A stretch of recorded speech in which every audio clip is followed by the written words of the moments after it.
இயேசு கிறிஸ்துவின் நாமத்தினாலே மீண்டுமாக என்னுடைய வாழ்த்துதலை தெரிவித்துக் கொள்கிறேன். வாங்க இரண்டாம் பாகத்துக்குள்ளே போகலாம். இந்த கோகு மாகோகு யார் என்று பார்க்க முன்பதாக எசேக்கியேல் 38-39 அதிகாரங்களில் சில வசனங்களை நாம் தெளிவுபடுத்திக் கொள்வோம். அதே போல நான் விசுவாசிக்கிறேன் நீங்கள் இந்த 38 மற்றும் 39 அதிகாரங்களை வாசித்தீர்கள் என்று. எசேக்கியேல் 38 அதிகாரம் 2-3 வசனம் மற்றும் 39 அதிகாரம் 1 வசனத்தின்படி மேசேக் தூபால் ஜாதிகளின் தலைமையான என்று சொல்லப்பட்டிருக்கிற இந்த வசனத்தை கவனித்தால் இதிலே தலைமையான என்பது மூல பாஷையான எபிரேய பதத்திலிருந்து தமிழுக்கு மொழிபெயர்க்கப்பட்டிருக்கிற ஒரு சொல். இந்த சொல் எதிலிருந்து மொழிபெயர்க்கப்பட்டிருக்கிறது என்றால் ரொஷ் என்று சொல்லக்கூடிய எபிரேய பாஷை. ரொஷ் என்பது தலைமைத்துவத்தை தான் குறிக்கும்.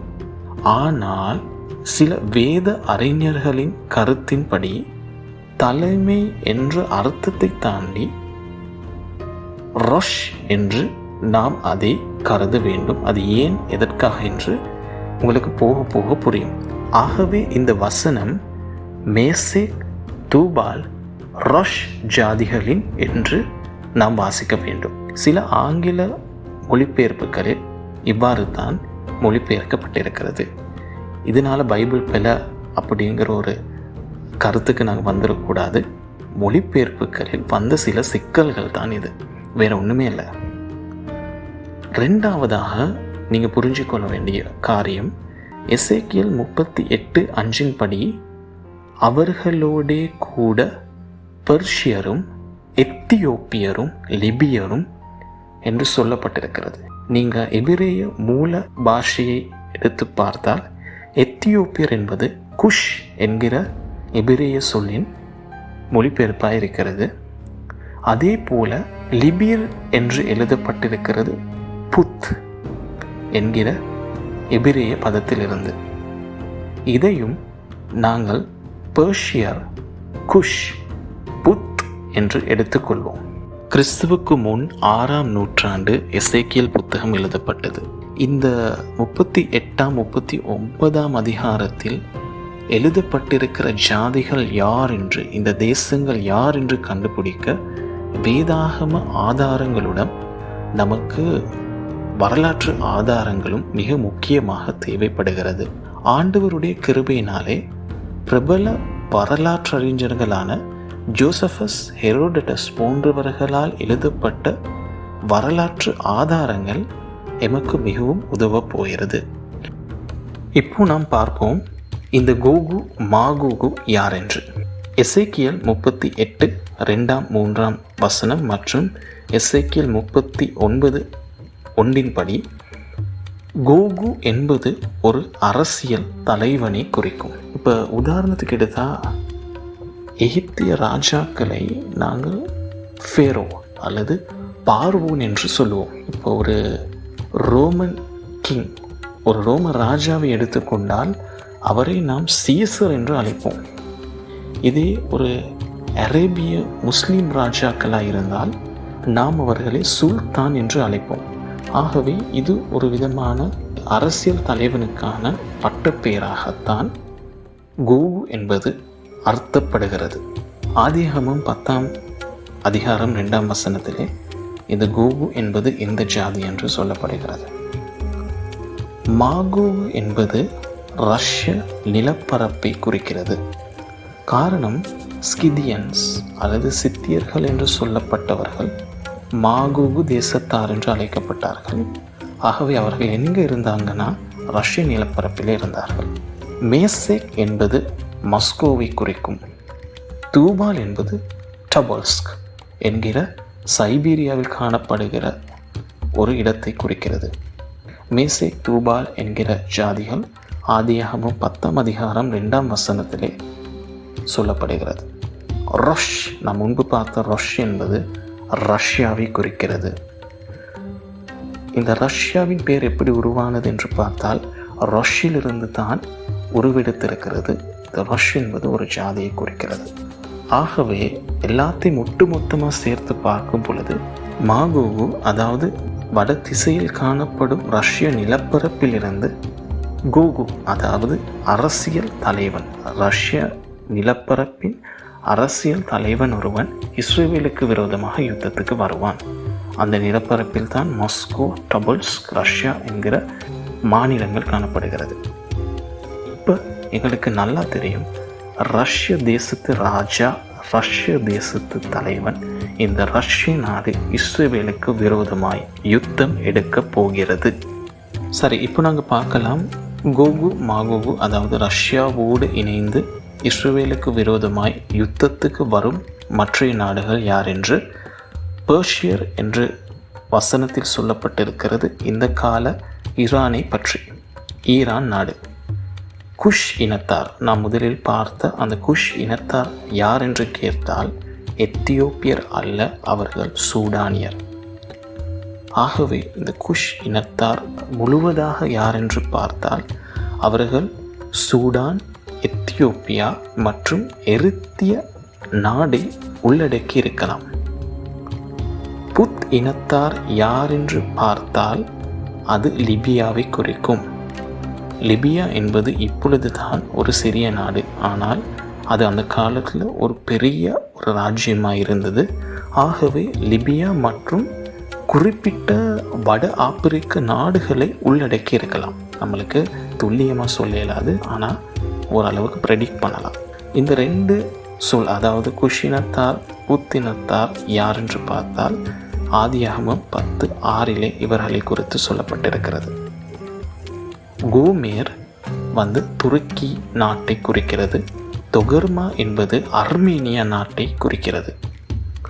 இந்த வசனத்தை நீங்கள் சரியாக வாசித்தால் கோமேரும் எல்லா இராணுவங்களும் தொகர்மா வம்சத்தாரும் என்று சொல்லப்பட்டிருக்கிறது.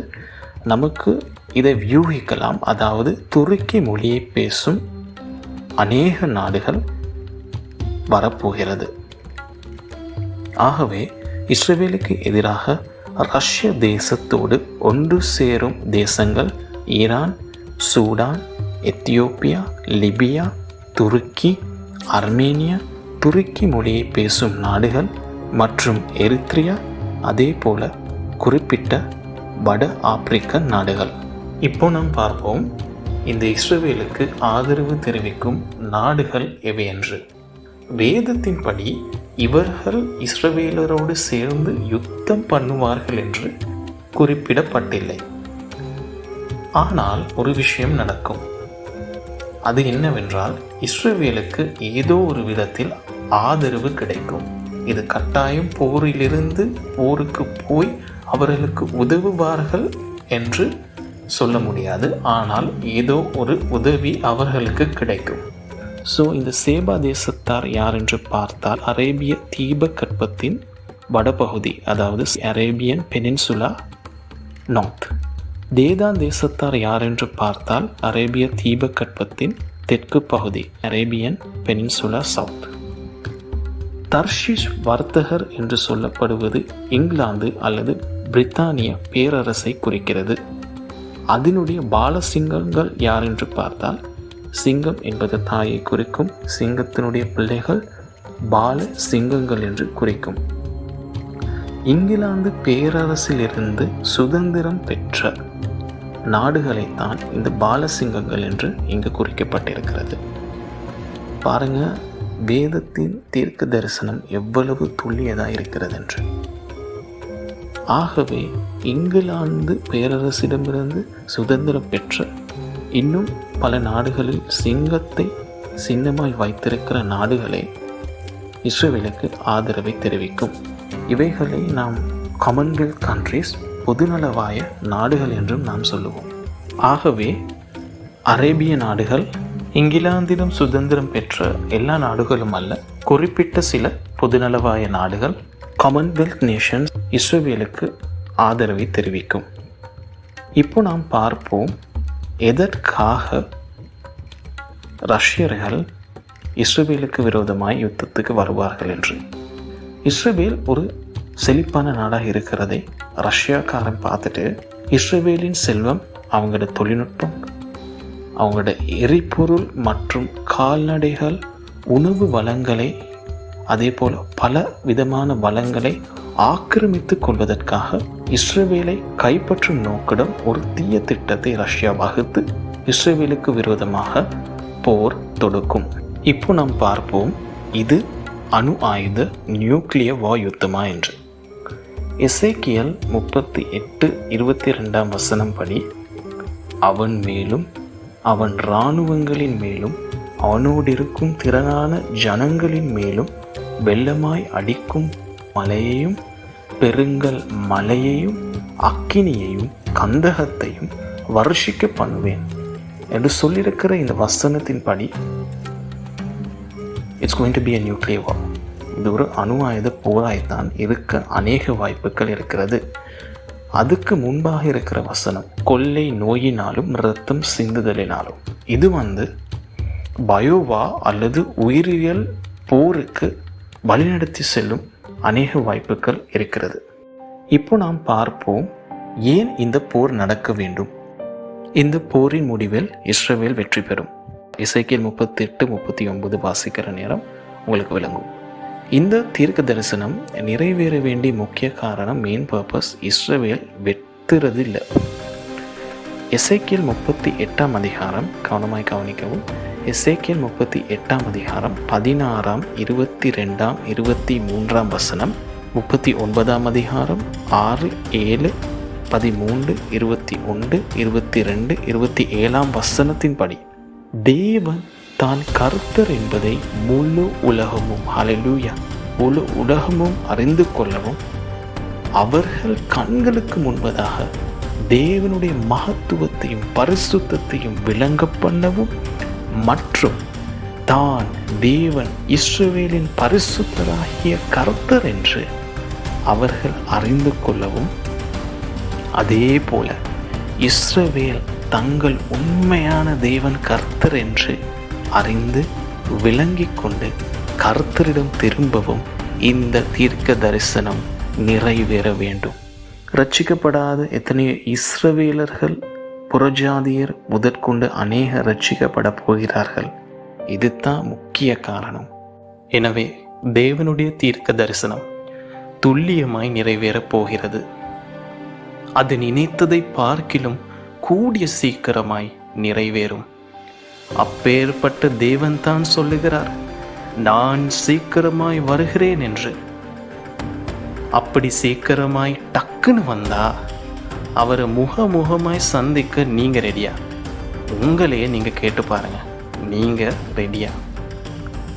இன்னும் உலக பிரகாரமான வாழ்க்கையிலும் லௌகீக கவலைகளிலும் உங்க காலத்தை செலவழிச்சுக்கிட்டு இருக்கீங்களா? இதை பார்த்து கொண்டிருக்கிற நேர்களே, நீங்க விழிக்க வேண்டிய நேரம் வந்து விட்டது. எழும்ப வேண்டிய தருணம் வந்துருச்சு. கர்த்தராகிய இயேசு கிறிஸ்து வரும்போது நீங்க ரெடி இல்லாட்டி உங்களுக்கு செகண்ட் சான்ஸ் இல்லை. ஆகவே நீங்க உங்களை ஆயத்தப்படுத்திக் கொள்ளுங்க. அதை இப்பவே செஞ்சுக்கோங்க. இப்பவே உங்களை ஆயத்தப்படுத்திக்கோங்க. இந்த வீடியோவை பார்த்து கொண்டிருந்த உங்கள் அனைவருக்கும் இது பயனுள்ளதாக இருந்ததென்று நான் நம்புகிறேன். கட்டாயமாக விரைவில் சம்பவிக்க இருக்கும் நம்முடைய கர்த்தராகிய இயேசு கிறிஸ்துவின் வருகைக்கும் அவருடைய நித்திய ராஜ்யத்திற்கும் உங்களை தயார்படுத்திக் கொள்ளுங்கள். ஆமென்.